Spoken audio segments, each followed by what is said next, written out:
Hey guys, welcome back to my channel. So it is time yet again for another monthly beauty report video. In this series, I basically do a rapid fire round of reviews on a bunch of new products that I've been testing out over the course of the last month. If you guys saw my recent getting ready with me video that I just posted on Monday, October has been a pretty hectic month for me. I'm stage managing a community theater production that my husband is directing, so my life has basically been consumed by theater, and I have had a little less time and energy for makeup than I normally do, but I still tried out a bunch of stuff that I'm excited to tell you guys about. I also went to Ipsy Live a couple of weeks ago, and I've been testing out some products that I took home from that event as well.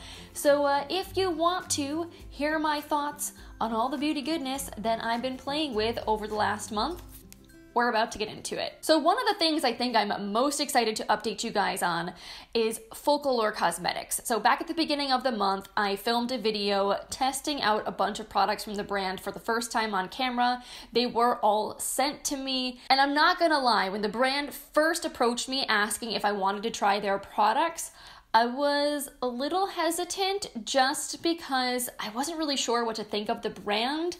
If you haven't been on the Focallure Cosmetics website, it kind of looks like someone took a foreign language and used Google Translate to translate it into English. The grammar is questionable at best. And that just kind of made me a little bit leery, like I wasn't sure how things would go with their customer service. I hadn't really heard too many reviews from other YouTubers, so I was a little like, I don't know, but then I decided, you know what, it might be nice just to try the products and let you guys know what I think of them, so that way if you do come across them and there aren't other reviews, at least you have some information on the products and have seen them in action. So now that it's been basically about a month that I have been using all of these guys, I definitely have some thoughts to share. I think the things that I was least impressed by were their lip products. So I had 3 of them. This little capsule lipstick, which is only like $2. Honestly, for $2, this is not a bad lipstick. And then this weird lip gloss, liquid lipstick hybrid that I'm not really even sure what it is. The packaging said one thing, the website said another. The texture is kind of weird. And then also their bullet lipstick. And none of these were bad. Like, I don't feel like these are the kinds of things I put on and was like, oh my god, it smells terrible, or it's burning my lips, or the colors were off and I felt like I would need to throw them away. But I also didn't find myself wanting to reach for these. The textures were not my favorite. They were just kind of like meh. And knowing how much I enjoy lip products and how many options there are out there on the market and how many things there are that I really, really do like, I kind of feel like these are very skippable. Like the bullet lipstick, it was fine. It had decent pigmentation. It felt nice and creamy. But honestly, this to me is really no different from a Maybelline lipstick, from a Revlon lipstick. So honestly, like those are just so much easier to find. You can use coupons, etc., that I would probably recommend you guys go for one of those over this. I do like the magnetic cap, however. That is a nice touch. And then this weird lip gloss liquid lipstick situation, I just felt like, I don't know, I didn't like the way that it sat on my lips. It's got this very moussey texture, but it doesn't really dry down, so it has a tendency to slip slide around a little bit, and it just, you know, can get outside the lip line really easily. It doesn't have the best lasting power. This color is really pretty. I actually really like the shade of this a lot, but I didn't like the formula enough to want to wear it. And then the capsule lipstick, like I said, I mean, for $2, this is a nice little mini lipstick. It kind of has one of those almost like comfort matte type of formulas where it feels a little bit silicone-y on the lips, so it's not drying. It has a lot of slip to it, but to that respect, it's not gonna like dry down again and has a tendency to move around a little bit. So if you're eating or drinking, it's gonna get everywhere. And none of them had like a particularly delicious smell or anything like that that made me enticed to want to use them. So all in all, with the lip products, that was like kind of a meh. I would pass. I think the face products are better. I don't know that they are my all-time favorite, but I think that they are pretty good. This little blush here, I think this was only $6. This is a really pretty blush. It gives a nice kind of glow to the cheeks. It's not overly pigmented, so it was easy to work with. This it was really nice. The packaging is cute. So it's one of those, like, if you needed to blush and you really liked one of the shades, I don't think you would be disappointed in the formula, but it didn't like knock my socks off to the point where I'm like, oh my God, you need one of these in your life. It's just like, it's a good blush. And then the Sculpt and Glow, this to me does feel a little bit more special. The packaging on this is absolutely beautiful. The compact feels really nice. You get a nice, like, decent sized mirror in here, plus the little embossing on the pan. The one downside to this is that the shade that I chose, which was Ipanema Sun and Champagne Pop, this bronzer is very, very cool toned and ashy. You cannot use it as an all over face bronzer unless you want to look vaguely zombie-like. The highlight, on the other hand, though, is absolutely stunning. It's got this really nice, very thin kind of formula to it that just melts into your skin and has really, really pretty reflection and like a wet sheen without being overly thick and texture enhancing. So I'm kind of led to believe that maybe a different color variety of this would be more worth the money, because with this particular duo, I'm not going to reach for this bronzer shade very often. I could use it as a contour powder, but when I am going to use it, I can only use it in like very small specific areas, like right under my cheekbones, like maybe add just a teeny bit to really amp up the contour. I feel like this is the kind of product that would be better for video and film than it would be for wearing like in real life, because in real life it's just gonna look way too gray on your skin. But what I really think is worth your money, like if you're gonna buy anything from Focallure Cosmetics, go with their eye and brow products. Those I have been so impressed by. So today, for example, I'm wearing the Paris palette on my eyes, and this was such a joy to work with. I love how my eye look came out today. I'm actually really happy with it. Maybe I'll insert some like close-up clips for you guys so you can really see what it looks like. But these eyeshadows are just so stunning. They do require like a little bit of a learning curve. I would say there's definitely a trick to making these eyeshadows work the best that they possibly can. But once you like figure the palette out, it is so stunning. Now the mattes in here are like a piece of cake. They're super soft, very pigmented. I didn't have any issues with them being patchy or with them like going on and then blending out to nothing. That was an issue that I had with one of the Alter Ego palettes that I tried last month. It would be like I'd pack the color on, but then as soon as I went to blend out the edges, it almost fluffed all of the color off, whereas I don't have that issue with these mattes. I think the metallics in here are the ones that are a little bit trickier to work with. Some of them, like this shade Macaroons, which I'm wearing like on my lid, if you try to pick it up with a brush, it's just kind of flaky. You don't really get a lot of product. It seems really lackluster. And that's because I think it's more of almost a pressed glitter type shade. It's not chunky glitter, but the texture of the shadow is not like a really wet feeling metallic. It's a little bit more dry. So I would say with those shades, definitely the best way to go is use your fingers and apply them over a tacky base. I went in with the brush and put some NYX glitter primer down on my lid, and then I just went in with my finger and patted that shadow on top, and it was so vibrant, so sparkly. It looks so stunning, and honestly the fallout then is pretty minimal because you have the glitter primer to make everything stick. Now the shades like Bastille and Bordeaux here, those are more kind of traditional metallics, but even then again I feel like you're gonna get the most impact if you use them wet or over a glitter primer.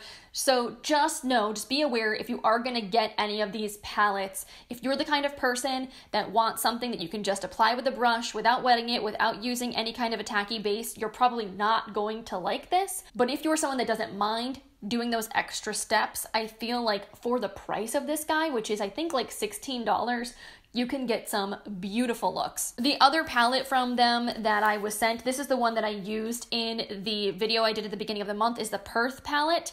This color story is just absolutely stunning to me. It's so much fun. I love this combination of the like whimsical blues and aqua tones with the warm toned neutrals.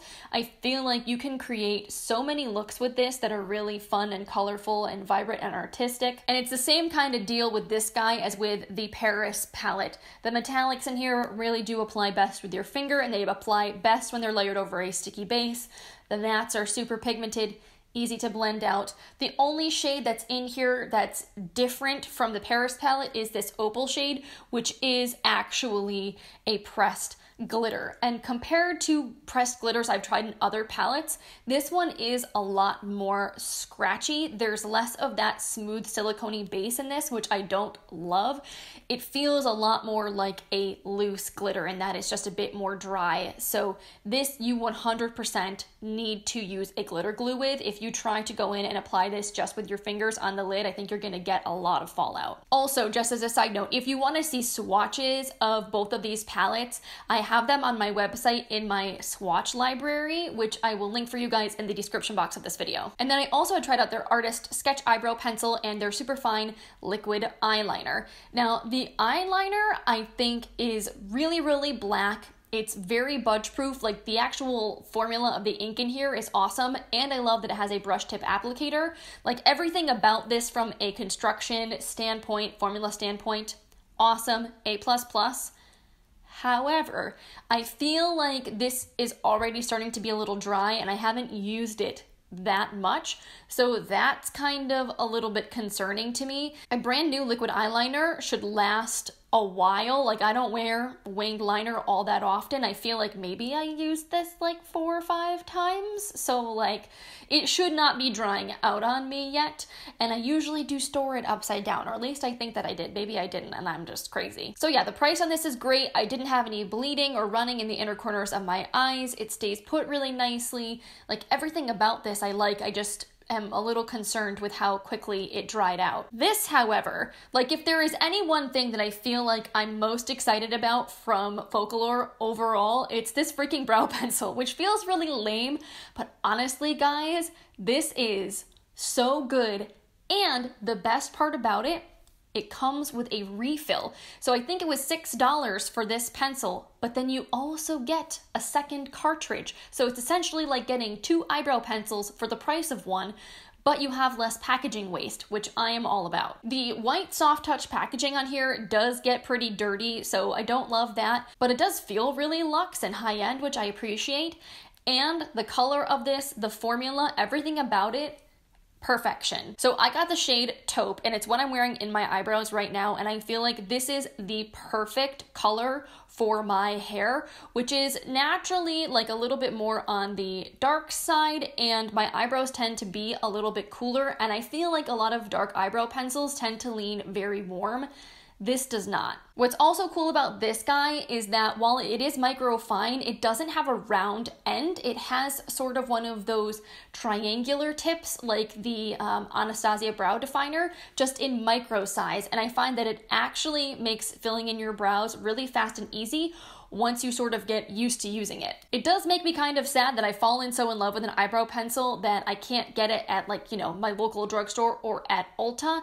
Like, I don't know that I would necessarily want to pay for shipping just to get this guy, but if I was going to be placing an order from the Focallure Cosmetics website anyway, I would definitely stock up and get a couple more of these. So let's move on to some of the products that I took home from Ipsy Live. If you guys missed my haul video, I'll link it up here for you guys in the cards, but I came home with a lot of swag, and it was a little overwhelming trying to decide where to start with it all, but there were a few products that like really piqued my interest, so these are the ones that like I jumped on first. So in our creator swag bag that I took home from Friday's Creator Day event, there were some full-size products from Sweet Chef in there, and Sweet Chef is the sister brand to Glow Recipe. I believe they're now going to be carried at Target, which is really cool. Their price point is kind of similar to Pixie's, where it's higher than some drugstore brands, but not quite on the level of something you'd find at Sephora. And I was just super curious about these guys. The packaging seemed really cute, so I pretty much like immediately put them into my skincare rotation. So the 3 products I've got are their Ginger Plus Vitamin C Serum Shot, the Ginger Plus Kombucha Vitamin D Chill Mist,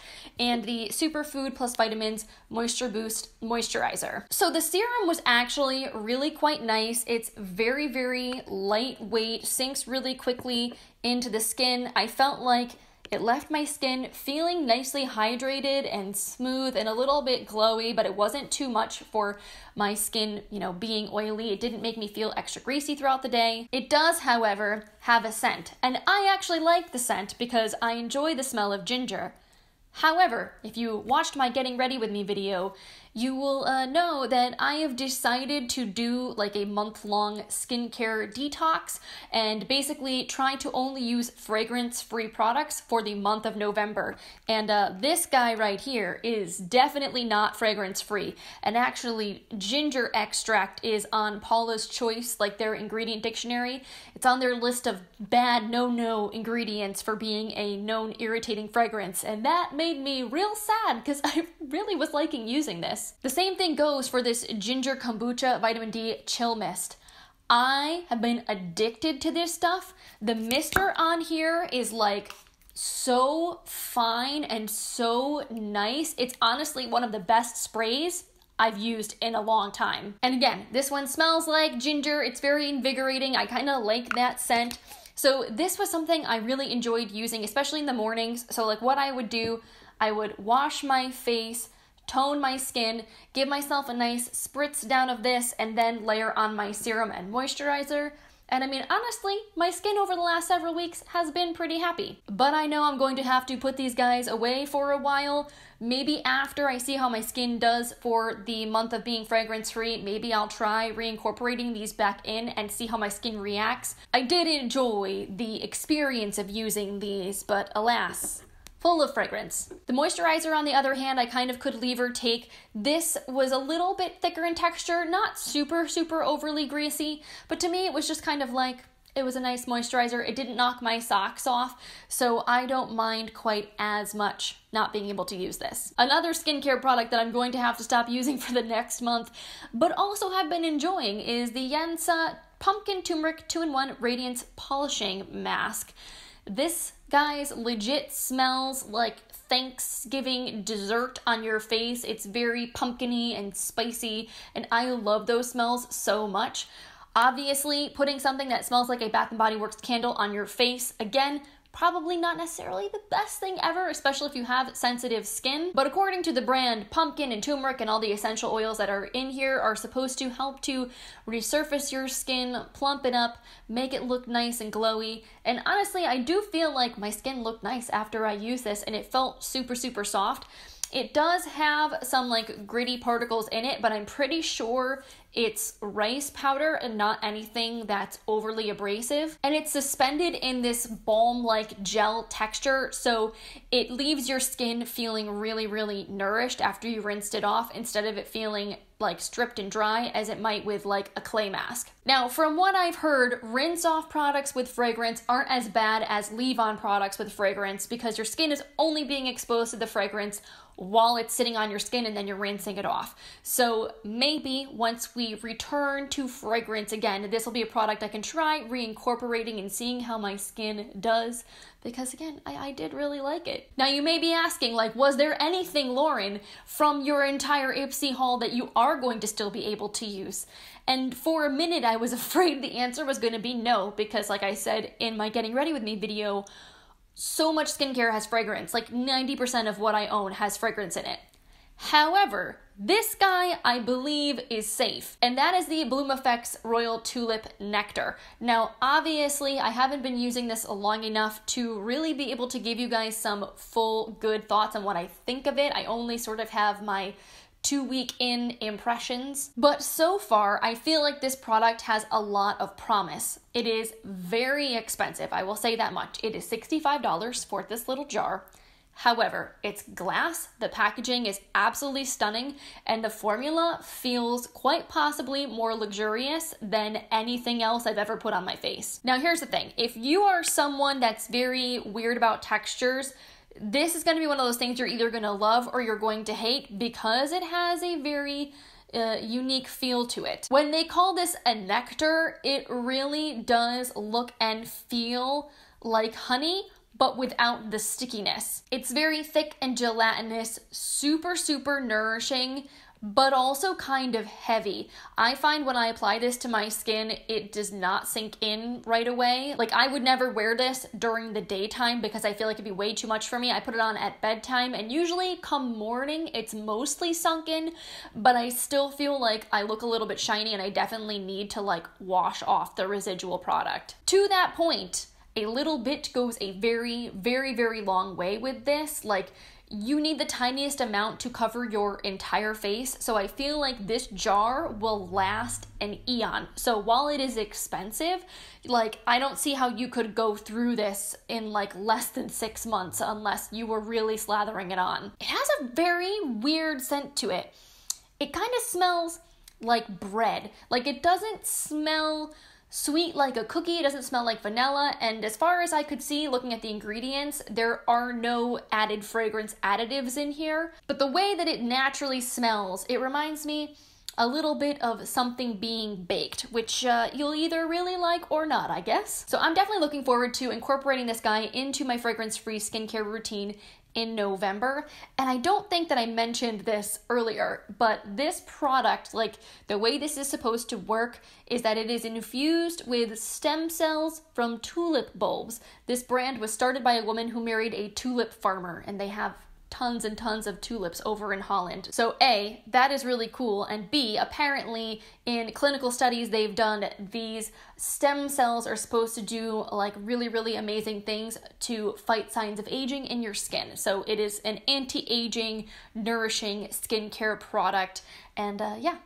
Very, very curious to see how that goes. Now on the hair front, I also have some really cool things that I tested out that I don't have to stop using, which I'm pretty happy about. So first are some products from a brand called Naturelab Tokyo. So I first discovered this brand at Ipsy Live. I'd never heard of them before, but they have some really cool products, and I was really pleasantly surprised to see that they're very reasonably priced. I think each of these shampoos and conditioners retailed for $14 a bottle. They were definitely under $15, which honestly compared to like Bumble & Bumble or Briogeo, which, you know, their shampoos and conditioners are upwards of $20 a bottle, getting the set definitely is a little bit more budget friendly. Also, these bottles are deceptively large. They look kind of like flasks, like they're really weird, very sciencey looking shapes, which I guess with a brand called Naturelab Tokyo, like that makes sense. But there's 11.5 fluid ounces of product in each of these, and that's actually quite a bit for a shampoo and conditioner. So I feel like for your money, you're getting a lot of bang for your buck. So the line that they gave us to try out is the Perfect Shine range. So I have the Perfect Shine shampoo and conditioner, and I feel like they probably chose this because it is the most universally easy to use.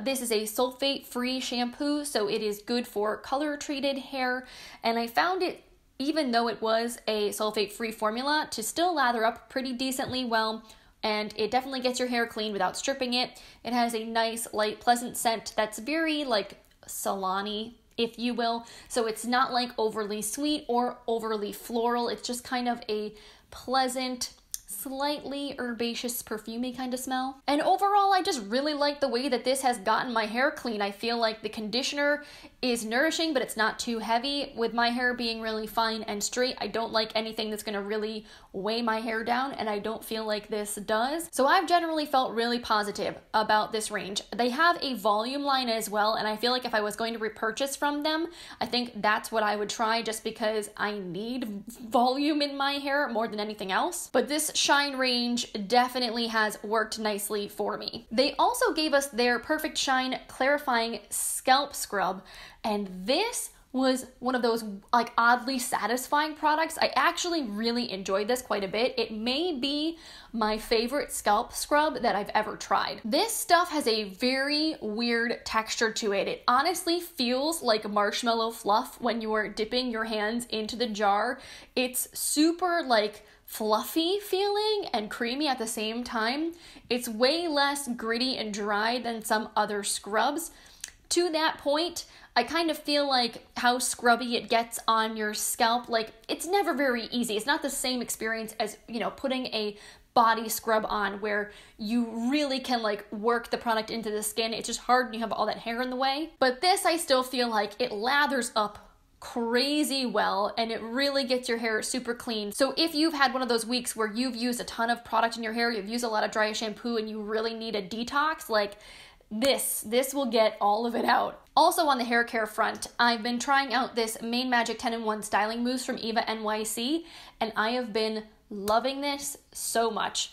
First of all, It smells incredible. If you've never smelled Eva NYC products, they smell almost identical to Amika's products, which have this strawberries and cream, but slightly more spicy kind of thing to them. Like, so good. But more importantly, this makes my hair look awesome. It gives it a ton of volume, but it's not sticky at all. It doesn't make my hair feel dirty, which has happened to me with some other volumizing mousses. I have definitely had the case where my hair and my roots have just looked greasy after I just washed it and styled it, and like I'm not about that life. This for me, I feel like it just makes my hair look really shiny and healthy and gigantic. Now, something that I purchased earlier this month that I honestly don't think I've used on camera yet is the Too Faced Gingerbread Extra Spicy palette. Now, I am one of those people that tries to avoid holiday launches like the plague. Like, I'm trying to spare my wallet because a lot of it's really, really cute, but I know I don't need most of it, so I try to look away. I try to avoid it. But this little guy here just suckered me in. I saw Jen's video, Jen from Beaudiction, and she was comparing it to the regular gingerbread palette from last year, and I just love the look of this. The swatches seem so pretty. Mel Thompson also had really favorable things to say about it, so I couldn't help myself. During Too Faced Friends and Family sale, I picked it up for 20% off. And overall, I am definitely really happy with the performance of these shadows. I don't regret buying this, but I also kind of feel like after I got it home, I had one of those moments of being like, it's just another more neutral palette, and I have these shades so many times over in my collection that it probably wasn't super necessary for me to buy this. Can you make a beautiful look with this? Yes. Am I going to continue to wear this through the rest of the year? Absolutely. But I feel like this is again going to be one of those palettes that come January is going to drop off the face of the YouTube earth and nobody's going to talk about again, which is probably, you know, kind of a shame because it is a nice palette. Now, I am planning on doing a full review of this palette with swatches for my blog as well, but as far as some thoughts to share with you right now, I feel like the mattes in here, much like the mattes in Too Faced Sweet Peach palette, they're very soft and easy to work with. They have a nice amount of pigmentation where they're very easy to build up, but you can also shear them out really easily if you want more of a wash of color. The shinier shades in here, however, though, are not all created equal. Some have more of that true traditional like metallic finish, like this one here called Lick the Spoon. This is a gorgeous color as an inner corner highlight, or you could even like put it all over the lid. It's very smooth, foiled. So this is kind of like your traditional metallic formula. Can you even see that? Maybe, kind of, yes. Whereas then you also have shades like Spicy Mommy, which is right next to it. And this to me feels a little bit drier in texture. I don't like this shade as much. It has glitter particles running throughout it, but it's just a little bit less smooth to me. It's a little bit more patchy and sheer.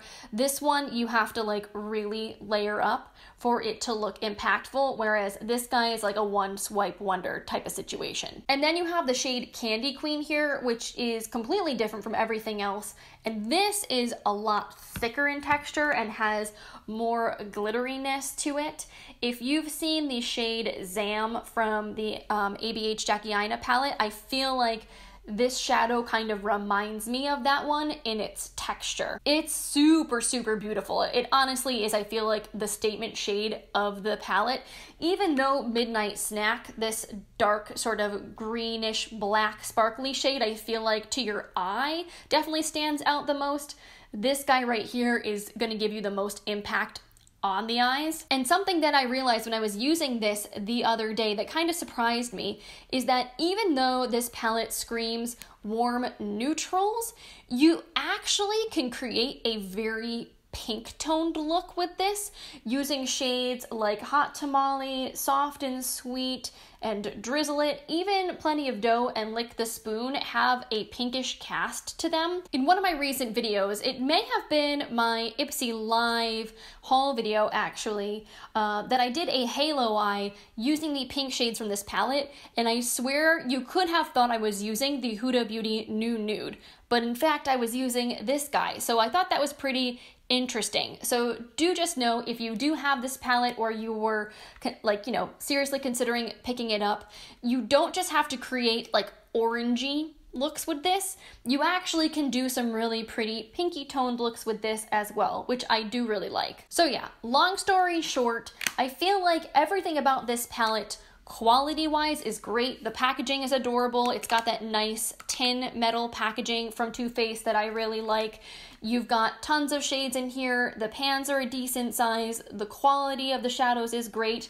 I don't love that they put these little stickers on the mirror because you lose a lot of visibility that way, but it's cute to look at. And it smells like gingerbread, which is also kind of fun. Ultimately, it just comes down to whether or not you feel like you are going to use this palette enough to justify the price tag, because it is not cheap. I'm glad that I got it for 20% off. I don't think I would have picked this palette up if I was going to have to pay full price for it. So yeah, it's cute, it's fun, I enjoy it. Did I need it? No, not at all, but I'm not gonna return it. So that's the story on that. And then finally, to wrap things up with this video, I wanted to give you guys a few updates on the products that I tested in my Wet n Wild video that I did last week. Namely, I wanted to give you guys an update on these multi-sticks. I did pin a comment on the video right after it went live, but just in case you didn't see it or you didn't leave a comment that I responded to, I don't really like these, and I don't think I recommend them to you guys. So in that video, which was sponsored by Wet n Wild, I used this multi-stick in the shade, what are you called? Born to Flirt. This is kind of like a metallic cranberry shade. I put it all over my lid. In that video, I did say that I didn't like the pigmentation on this. I felt it was way too sheer. But at the time that I filmed the outro of that video, my makeup was still relatively fresh, and maybe like a couple hours later, after I'd already stopped filming, it creased on my eyes so bad. So I definitely am not a fan of the metallic version of these at the very least. The brown one that I used on my face, I felt like was much better. Like I didn't see it fading or patching off in the same way that this guy did. But I just feel like there are other better chubby crayons from drugstore brands out there. Like Essence made one, and I don't know if they still make it. They're 2-in-1 eyeshadow and liner sticks. Those are amazing, and they're only a couple dollars. So I think I would probably recommend those over these guys. The foundation, though, I have been really enjoying. I did just use this in my getting ready video on Monday. I think it gives really nice, very natural looking coverage on the skin. It's just not the most oil controlling. I don't think it's the best product for oily skin.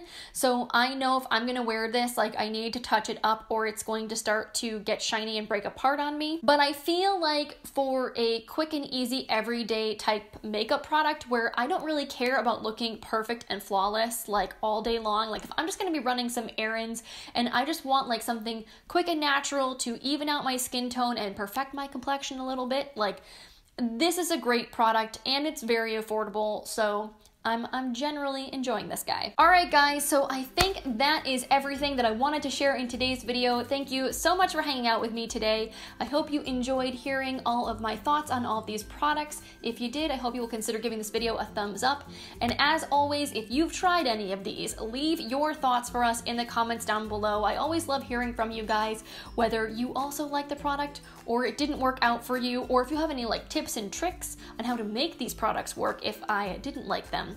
Let us know that too. If this is your first time here to my channel, I hope you will consider clicking that subscribe button before you go. That way I will show up in your subscription feed and we can hang out again together in the future. And on that note, I'm gonna let you guys go, but I hope you have a wonderful rest of your day, a wonderful start to your November, and I will see you in my next video. Bye guys.